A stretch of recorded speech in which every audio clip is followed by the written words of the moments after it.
Hello প্রাণপ্রিয় বন্ধু বান্ধব, আসসালামু আলাইকুম। সবাই আশা করি অনেক ভালো আছেন, আমিও অনেক ভালো আছি। সো ভিউয়ার্স, আবার আসলাম আপনাদের মাঝে আমার হাম্বা হাম্বা গরুদের ভিডিও নিয়ে। তো আমার দুই সাহেবকে তো দেখতেই পাচ্ছেন, আজকে আমি অবশ্যই গোসল করাবো না আমার গরুদেরকে। গোসল করানো একটা চাপ, একটা ভেজাল। তো মাঝে মাঝে আমি গোসল করাই থাকি। আজকে আবহাওয়াটা একটু ঠান্ডা ছিল, যে কারণে আমি গরুর গোয়াল ঘরটাকে ঝাড়ু দিয়ে দিছি আর গরুকে খাবার দেওয়ার জন্য ব্যবস্থা করতেছি। আর বিষয়টা হচ্ছে কি, আজকে আমার গরুকে আমি ঘাস দিব না, সেই কারণটা আমি আপনাদের সাথে শেয়ার করব পরে। এখন আসি হলো আরেকটা কথাতে। কালকে আমি বলছি যে 20 লক্ষ টাকা দিয়ে একটা খামার তৈরি করা সম্ভব, তো আমি আজকে বলবো যে 10 লক্ষ টাকা হলো একটা খামার তৈরি করা সম্ভব। সেটা হতে পারে ডেইরি ফার্ম, হতে পারে বাছুর গরুর ফার্ম, হইতে পারে ষাঁড় গরুর ফার্ম, হইতে পারে মাঝারি সাইজের গরুর ফার্ম। যে সাইজের ইচ্ছা সেই সাইজেরই হতে পারে। তো এখন ধরে নেন, 1 হলো বাছুর গরুর ফার্ম, 2 হলো ডেইরি ফার্ম, 3 হলো ষাঁড় গরুর ফার্ম, আর হলো 4 হলো মাঝারি গরুর ফার্ম, 5 হলো হাড্ডি ষাঁড় গরুর ফার্ম। অর্থাৎ রিজেক্টেড কিছু হাড্ডি বকনা পাওয়া যায়, যেগুলো বাচ্চা দিতে দিতে গায়ে হাড্ডি গাভীদের ফার্ম যেটাকে বলে। আচ্ছা, এখন আমি বলবো যে কোনটা পালন করলে ঠিক বেশি লাভবান হওয়া সম্ভব। তো প্রথমে আসি ডেয়ারি ফার্ম দিয়ে শুরু করি, কারণ ডেয়ারি ফার্মটাই মেইন বলতে গেলে চলে। তো ডেয়ারি ফার্মে লাভ বেশি নাকি ষাঁড়ে লাভ বেশি, এটা এটা এখন আপনাদের সাথে আমি হিসাব করব। ধরেন আপনার 5 বিঘা জমি আছে, 5 বিঘা জমি আছে, 5 বিঘা জমিতে ঘাসের আবাদ করছেন, আর নিজস্ব একটা খামার আছে, খামারে কিছু গাই গরু তুলছেন, গাই গরু দুধ দিচ্ছে, গাই গরুকে পর্যাপ্ত পরিমাণে ঘাস খাওয়াচ্ছেন, আপনার জমি থেকে কেটে নিয়ে আসে। তবে আপনি নিজেই কিন্তু খাওয়াচ্ছেন। আপনার 10টা গাভী আছে, আর 10টা গাভীর যত্ন আপনি আর আপনার স্ত্রী কিংবা আপনি একাই করেন, আর আপনার জমির ঘাসই কিন্তু কাটা কাটা খাওয়াচ্ছেন। তাহলে দেখা গেল কি, জমি কিন্তু আপনার নিজস্ব জমি হতে হবে। জমি থেকে ঘাসটা ফ্রিতে পাইলেন, তাহলে গাভী যে ঘাসগুলো খাচ্ছে, শুধু গরুর দানাদার খাবারটা আপনি টাকা দিয়ে কিনে নিয়ে আসছেন। তাহলে কি হচ্ছে, এখন একটা জিনিস ভাবে দেখেন, ঘাস যেহেতু আপনি ফ্রিতে পাচ্ছেন, আপনার গরুর খাবার 100 ভাগের মধ্যে 50 ভাগ মনে করেন যে বেঁচে গেল ফ্রিতে, আর 50 ভাগ কিনে খাওয়াতে হচ্ছে। তাহলে এখন এই যে 50 ভাগ কিনে খাওয়াচ্ছেন, এটা এখন মাইনাস হবে হলো কি হবে, দুধ আর বাচ্চার মধ্যে। তাহলে সম্পূর্ণ কথা, আপনার যদি নিজস্ব জমি থাকে তাহলে আপনি গাভী গরু পালন করে লাভবান হতে পারবেন। তাছাড়া আপনি ঠকবেন, লাভবান হতে পারবেন না। লাভ করলেও সীমিত লাভ করতে পারবেন, যে লাভ দিয়ে আপনার কোনো কিছুই হবে না। এখন আসি হাড্ডি ষাঁড় গরু। সাপোজ আপনি 10টা হাড্ডি ষাঁড় কিনলেন, আর হাড্ডি ষাঁড়দের প্রধান খাদ্য কি জানেন? ফিট। হাড্ডি ষাঁড়দের প্রধান খাবারই হচ্ছে ফিট। ফিট, খড়। অনেকে ফিট খাওয়ায়, খড় খাওয়ায়, অনেকে ফিটও খাওয়ায়, ঘাসও খাওয়ায়, কিন্তু ফিটটা একটু বেশি করে খাওয়ায়। ধরে নেন একটা হাড্ডি ষাঁড়ের বডি ওয়েট অনুযায়ী কোনো হাড্ডি ষাঁড়কে, মানে হাড্ডি গায়ে গরুকে আর কি, যেগুলো মোটা করে কষায় কাছে বিক্রি করা হয়, এদেরকে ধরে নেন সকালে 2 কেজি, বিকালে 2 কেজি, মাঝখানে একটু দানাদার ঘাস পাতা যেটাই হোক দেওয়া হয়, খায়। তো এখন হাড্ডি ষাঁড়ের মধ্যে একটা জাত আছে, যেটা হচ্ছে হলো ক্রস। ক্রস জাতের গুলোতে লাভ বেশি হয়, আর দেশিগুলোতে লাভ কম হয়। তো আপনাদের যদি ইচ্ছা থাকে তাহলে আপনারা অবশ্যই ক্রস জাতের হাড্ডি ষাঁড়, যেটাকে বা হাড্ডি ষাঁড় বা হাড্ডি গাভী কিনে নিয়ে এসে ক্রিমি ডোজটা কমপ্লিট করবেন। তারপরে ভিটামিন, ক্যালসিয়াম, সোডিয়াম যা যা আছে সব কিছু মনে করেন যে ঘাটতি পূরণ করবেন। তারপরে মনে করেন যে একাধারে খাবার দেওয়া শুরু করবেন। বডি ওয়েট অনুযায়ী ডাক্তারের থেকে শুনবেন যে আমার গরুর ওজন হলো এত কেজি, এখন কত কেজি করে খাওয়ানো যাবে এটা শুনে নেবেন, সেই হিসাবে করে খাওয়াবেন। দেখবেন 3 থেকে 4 মাসের মধ্যে আপনার গরু একটা সুঠাম দেহি সুন্দর একটা স্বাস্থ্য চলে আসছে, তখন আপনি সেটাকে বিক্রি করে লাভবান হতে পারবেন। আর এখন তৃতীয় ধাপটা হচ্ছে মনে করেন বাছুর গরু। তো অনেকে আছে হাটে যায় টাকা নিয়ে, মা কিনে না, কিন্তু মায়ের সাথে থাকা বাচ্চাটাকে কিনে নিয়ে এসে পালন করে।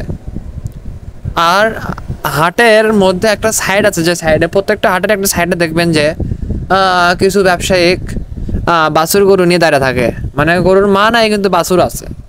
তো এখান থেকে জাত জাত মান গুণ বুঝে 10টা যদি বাছুর গরু কিনে নিয়ে আসেন, বাজেট ধরে নেন 40,000 45,000, ভাই 15,000 টাকা করে বাছুর পাওয়া যায় দেশালগুলা। তো জাত মান বুঝে 10টা বাছুর কিনে নিয়ে আসে যদি আপনারা 6 মাস পালন করেন, 6 মাস, আমি বলে রাখি বাছুর গরু কিন্তু 6 মাস কিংবা 9 মাস পালন করতে হয়, তাহলে সেখান থেকে লাভ করা সম্ভব হয়। এই যে আমার 2টা বাছুর দেখতে পাচ্ছেন, আমি কিন্তু এই দুটাকে হাটেতে বাছুর গরু কিনে নিয়ে যাচ্ছিলাম, আল্লাহর রহমতে একটা মোটামুটি সারে পরিণত হয়েছে, আর একটা গরু মোটামুটি সারে পরিণত হয়েছে, সার কিংবা দামরা যেটাই বলেন। এখন আমি আপনাদের কথাই বলি, যদি 6টা বা 10টা যদি কিনে নিয়ে আসেন, যদি নিয়ে এসে যদি 6 মাস পালন করেন, পার গরু থেকে আপনি আনুমানিক 10,000 টাকা লাভ করতে পারবেন, 10-15 করে লাভ করতে পারবেন, যদি গরুগুলো যদি ক্রস জাতের হয় কিংবা সাহিওয়াল জাতের হয়। হ্যাঁ, এটা হলো একটা আইডিয়া। আর চতুর্থভাবে কি বলছিলাম, ষাঁড় গরু, ষাঁড় মানে 2 দাঁতওয়ালা গরু, 2 দাঁতওয়ালা এরে বাছুর। তো এখন আপনারা যদি চান 2 দাঁতওয়ালা এরে বাছুর কিনে নিয়ে এসে সেটাকে 3 মাস, সব থেকে যদি কম সময়ে বেশি টাকা লাভ করতে চান, সেই ক্ষেত্রে 2 দাঁতওয়ালা ছেলে ষাঁড় গরুগুলো সব থেকে ভালো হয়। এটা আমার কথা না, এটা হলো সবারই কথা, যারা গরু পালে তারা সবাই এটাই বলে যে 10টা গরু না পেলে 2টা গরু পালেন, 2টা গরু হবে দাঁতালা গরু, 3 মাস পালবেন এনাফ। কথাটা কেন বললাম, একটা গরু যখন দাঁতে আসে, দাঁত হওয়ার পরে ওই গরুটাকে মনে করেন যে আপনি যত বেশি খাওয়াবেন ও তত বেশি মোটা হবে, ওর শরীরের মাংস কোনো দিকে যাবে না। আমার মানে গরু কিন্তু লম্বা হবে না, কিন্তু গরু এখন দাঁতছে, গরুর দাঁত হওয়ার আগ পর্যন্ত গরু যতটুকু হয় লম্বা হয়ে যায়, দাঁত হওয়ার পর গরু আর লম্বা হয় না, কিন্তু গরু গায়ে গোস্ত লাগে। তো এখন আপনার যদি ফ্যাটেনিংয়ের জন্য হয় হাড্ডি ষাঁড় ক্রয় করতে পারেন, যেটাকে গাই গরু বলে থাকে, আবার না হলে তো ষাঁড় গরু ক্রয় করতে পারেন, যেটাকে বেড়া ষাঁড় বলে থাকে। তো এখন আমি যেহেতু বেটা ষাঁড়ের কথা বলতেছি, মানে দামড়া গরু, যেটাকে আমার সামনে দেখতে পাচ্ছেন এই কালোটা, সাপোজ 2 দাঁতওয়ালা যদি 10টা গরু ক্রয় করে নিয়ে আসেন, হাড্ডি দেখে, লম্বা দেখে, চামড়া ঢিল দেখে, নিখুঁত নিখুঁত হতে হবে গরুর শরীরে, চামড়া মানে দাগ থাকা যাবে না, নিখুঁত হতে হবে। আচ্ছা, নিখুঁত না হলেও চলবে, যদি গরু দাগও দাগও থাকে, কোনো স্পট থাকে, তাও কোনো সমস্যা নাই, কারণ যে সব গরু যে কোরবানি ঈদের সেল হয় তার কোনো মানে নাই। অনেক গরু আছে ঈদের আগেও বিক্রি হয়, ঈদের পরেও বিক্রি হয়, ঈদের মধ্যেও বিক্রি হয়, ঠিক ঠিকানা নাই। আসলে ভাই রিজিক কার হাতে কোনটা আছে বলা বড় মুশকিল। তো এখন যার ভাগে যেটা আছে সেটাই হবে। তো এখন এই যে ব্যবসার ক্ষেত্রে আপনার যদি 10টা ষাঁড় থাকে, 10টা ষাঁড়কে 3 মাস পালন করলেন, প্রত্যেকটা ষাঁড়কে আপনি 5,000 টাকা করে মাসে খাওয়া দেন। এখন গুণ দেন, গুণ দিয়ে দেখেন কত খরচ হয়, প্রত্যেক গরুর পেছনে 15,000 টাকা করে খরচ হবে আপনার।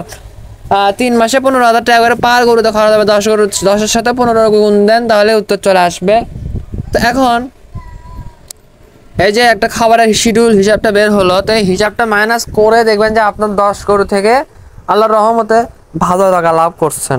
লাভ হবে না কেন, লাভ হবে, কিন্তু পরিশ্রম আপনার নিজের করতে হবে, তাহলে লাভের মুখ দেখতে পারবেন। কিন্তু যদি আপনি এই কাজটা করানোর জন্য যদি একটা কামলা রাখেন, তাহলে কিন্তু ওই লাভটা আর আসবে না।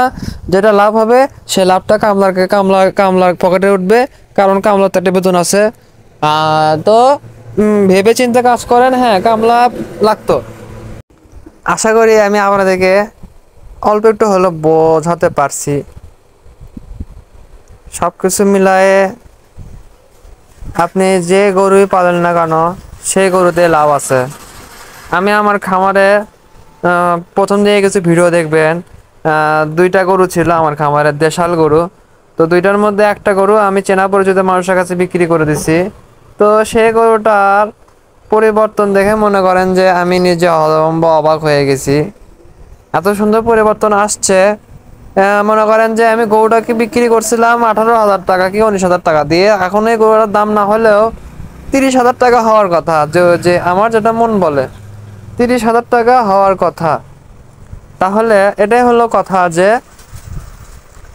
গরুর দাম বাড়ে, গরু যত্ন করলে লাভ অবশ্যই হয়। তো এখন আমি বিক্রি করে আফসোস করতেছি না, আমি ওই সময়ে আমার অবস্থাটা এরকম ছিল যে আমি যদি না বিক্রি করে দেই তাহলে আমার হয়তো পকেটে টাকা আসবে না। তো সাবদিক বিবেচনা করে আর কি। তো প্রিয় দর্শক, এতক্ষণ ধরে যে আপনারা আমার ভিডিওর সাথে আছেন এই জন্য অনেক অনেক ধন্যবাদ। একটা জিনিস কি বুঝতে পারতেছেন, আমার কালো গরুর পিছনে যে একটা গরু আছে এটা কিন্তু বোঝা বড় মুশকিল। তো একটা কথা মাথায় রাখা উচিত, আমাদের দেশ হলো কৃষি প্রধান দেশ। তো এই দেশের মাটিতে মনে করেন যে সব কিছুর চাষই অনেক ভালো হয়। কোনো প্রাণীকে যদি পালনও করা হয় সেক্ষেত্রে অনেক লাভবান হওয়ার সম্ভাবনা আছে। তো আপনারা যারা বেকার বসে আছেন তারা কিন্তু চাইলে এরকম 2-4টা গরু পালন করতে পারেন এবং সেখান থেকে কিন্তু অল্প হলেও কিছু প্রফিট আর্ন করতে পারবেন, এটা একদম সত্য কথা। তো আমি কিন্তু আমার কালো গরুর কিন্তু নাক ধরে দিছিলাম, মানে মুখারি দিছিলাম, কিন্তু সেটা কিন্তু অলরেডি কিন্তু খুলে ফেলছে। মানে আসলে ও ওরা আনকমফোর্ট ফিল করে দেখেই খুলছে। তো আমি আর পরে ওটা লাইগা দিইনি, যাই হোক থাক, যেহেতু আমি ঘর থেকে বেরো করি না, দরকার নেই অত প্যারা দেওয়ার, আরামে আসে থাকুক। আর আমি আপনাদেরকে আমি প্রত্যেকদিনই আমার গরুর ভিডিও দেখাই থাকি। আর আমার 10 কথার এক কথা, আমি চাই যে আমি এই গরু থেকে ঠিক কীরকম লাভ করতে পারি এটাই আমি আপনাদেরকে দেখাবো। আর আমার ভিউয়ার্সরা সবসময় আমাকে বলে যে আমার ধৈর্যের অভাব। আসলে আমার ধৈর্যের অভাব, আমি মাঝে মাঝে হতাশ হয়ে যাই। তো হতাশা হতাশা এমন একটা খারাপ জিনিস যেটা মানুষকে তিলে তিলে ধ্বংস করে। তো বর্তমান অবস্থানে আমি হতাশ, আবার থেকে থেকে মনে করেন যে সব ঠিক হয়ে যায়।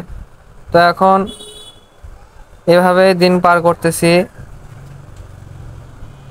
হয়তো 6 মাস 9 মাস কোনো মতো পার করতে পারলে আমি মনে করেন যে আপনাদেরকে আমি দেখাতে পারবো যে আসলে আমি এখান থেকে লাভ করতে পারি কি পারি না। বর্তমানে আমি এই দুইটা বিক্রি করলে আমার লসই হবে, কারণ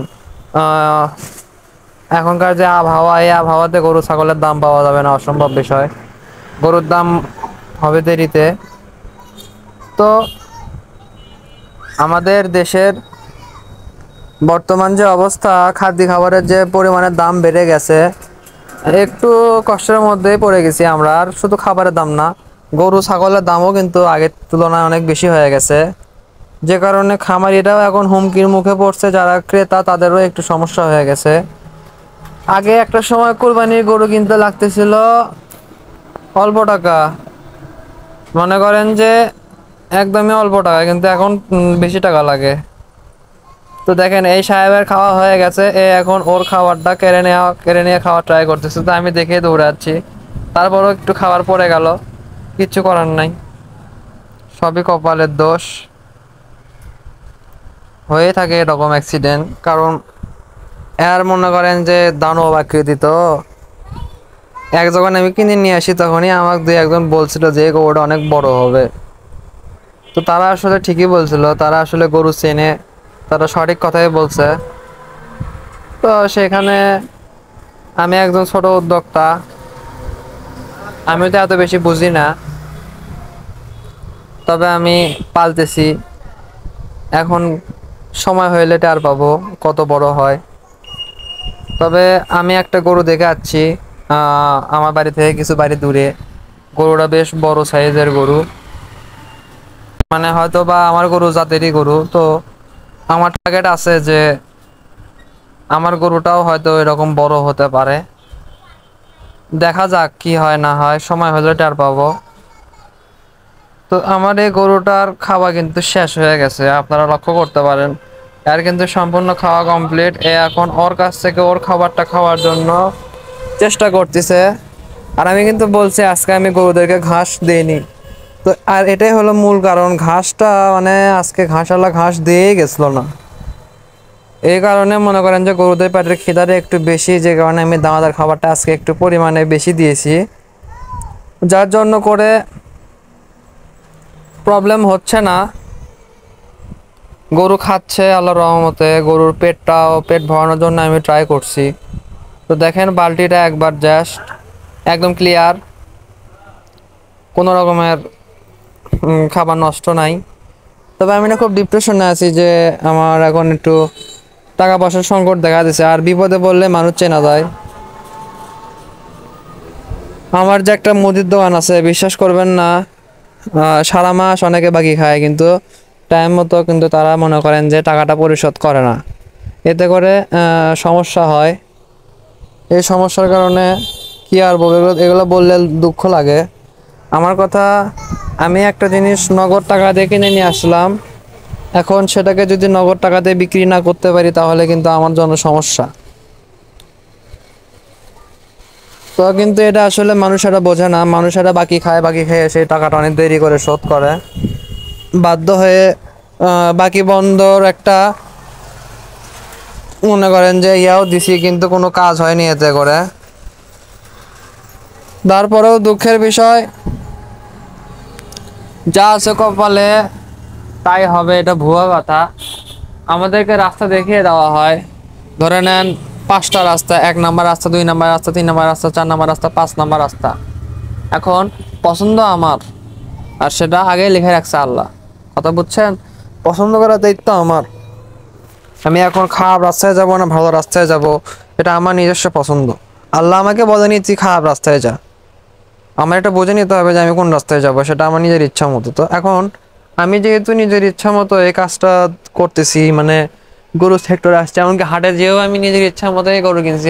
হাটে কিন্তু অনেকগুলো গরু উঠছিল, আর তার মধ্যে থেকে আমি ক্রয় করলাম, এটা কিন্তু আমার নিজস্ব পছন্দ। তো এই যে হাট থেকে ক্রয় করছিলাম 3টা গরু, এখন আমার নিজের ভুলের কারণে আমি লস করছিলাম 2টা গরুতে। 3 নাম্বার গরু রেখে দিছি, পরে আবার আর একটা গরু কিনে নিয়ে যাচ্ছি। এখন ধৈর্য ধরে পালন করতেছি, এমনটা না যে আমি সাথে সাথে লাভ করতে পারবো। লাভ করতে চাইলে ধৈর্য ধরতে হবে।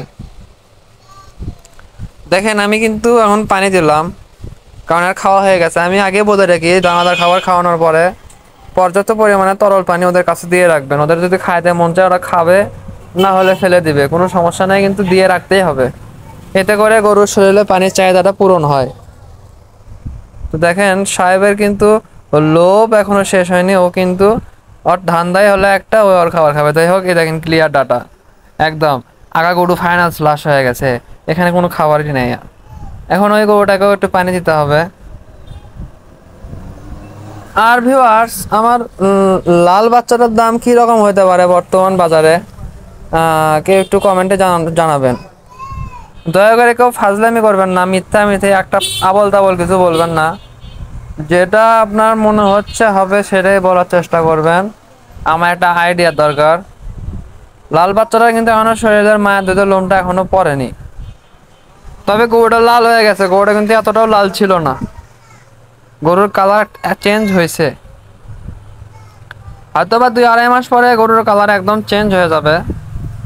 তবে আমার গরুর কিন্তু এটার বয়স অনেক কম, বড় জোর 4 মাস হবে, 4 কি 6 মাসের বয়স হতে পারে, তার বেশি হবে না। আর গরুটা কি জাতের গরু এটা একটু কমেন্টে জানানোর চেষ্টা করবেন। লালটা, লাল গরুটা কি জাতের এবং কালো গরুটা কি জাতের, এটা আপনারা একটু কমেন্টে আমাকে জানানোর চেষ্টা করবেন। আমার জানার ইচ্ছা। আমি আমি তো মনে করেন যে জাত হিসেবে কিনছি সে জাত না হলে আমার একটা খারাপ লাগা, আর আমি বলবো না, আপনারা আগে কমেন্টে বলবেন, তারপরে আমি সেটার উত্তরটা দিব। তো এখন আমার দেখেন এখানে আমার কবুতরগুলো গোসল করতেছে। তো আসলে কবুতরগুলোকে আমি শখে পালন করি, আর এদের ভিতরেও একটু হিংসা আছে। কেমন হিংসা? ধরে নেন একে অপরের সাথে মিলে থাকতে পারে না, ঝগড়া করে, মারামারি করে, যেটা খুবই বেশি খারাপ লাগে আমার। তো আল্লাহ হায়াতের মালিক, যা হবে হবে, যা হওয়ার হবে, এখন এটা বলা মুশকিল। এটা এই মুরগিগুলো আমার বড় ভাইয়ের, আমারও শখ আছে এরকম কিছু মুরগি পালন করার। তো এখন না, আমি আগে আমার গরুর ঘরটা বানাবো, তারপরে আমি আমার এই ঘরের মধ্যে আমি মুরগি পাবো। এটা হলো আমার বন্ধুর বাড়ির মোরগ, আমার বাড়িতে আবার আসে, মোরগও আমার না। আমার মনে করেন শুধু কয়েকটা দেশি মুরগি আছে, এতটুকু। যাই হোক ভিউয়ার্স, আজকের ভিডিওটা এখানে আমি শেষ করে দিলাম। আবারও আপনাদের মাঝে নতুন কোনো ভিডিও নিয়ে হাজির হব। আপনারা সকলে ভালো থাকুন, সুস্থ থাকুন, নিজের বাবা মার যত্ন করুন। আল্লাহ হাফেজ।